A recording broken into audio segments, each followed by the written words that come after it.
যুক্তরাষ্ট্র ও ইরানের সমঝোতা স্মারক স্বাক্ষরের পর চূড়ান্ত শান্তি চুক্তির জন্য সুইজারল্যান্ডে আলোচনায় বসছেন দুই দেশের প্রতিনিধিরা।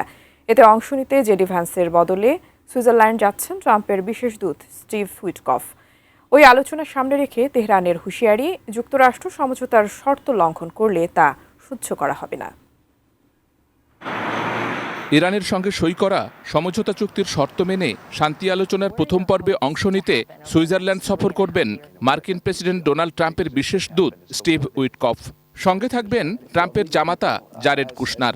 যুক্তরাষ্ট্রের সিনিয়র কর্মকর্তারা এ তথ্য নিশ্চিত করেছেন। এর মধ্য দিয়ে মধ্যপ্রাচ্যে টেকসই শান্তি আনতে আলোচনার পথে প্রাথমিক বাধা দূর হলো।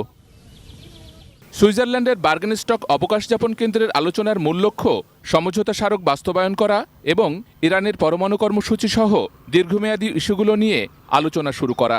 14 দফার চুক্তিতে হরমুজ প্রণালী, ইরানের পরমাণু কর্মসূচি, পুনর্গঠনে তহবিল এবং নিষেধাজ্ঞা প্রত্যাহারের বিষয়গুলো অন্তর্ভুক্ত রয়েছে। আমি বুঝি নির্মাণের শিল্প, সালাম স্টিল বোঝে ডিউরেবিলিটি। সালাম স্টিল, মোস্ট ডিউরেবল স্টিল। ইরানের সর্বোচ্চ নেতা মোস্তফা খামেনি বলেছেন, ভিন্নমত থাকা সত্ত্বেও তিনি যুক্তরাষ্ট্রের সঙ্গে এই চুক্তিতে অনুমোদন দিয়েছেন। আর ওয়াশিংটন চুক্তি লঙ্ঘন করলে তেহরান তা সহ্য করবে না বলে জানিয়ে দিয়েছেন ইরানের পার্লামেন্টের স্পিকার মোহাম্মদ বাঘের Ghalibaf.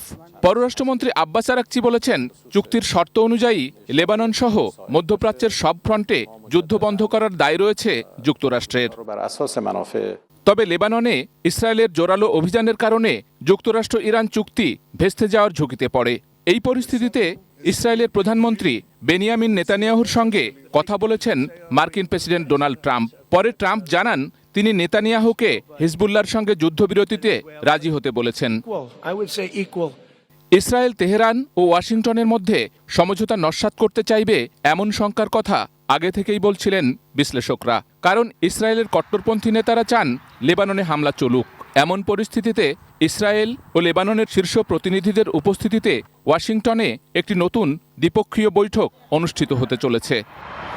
Sheikh Abdus Salam, desk report, ATN news.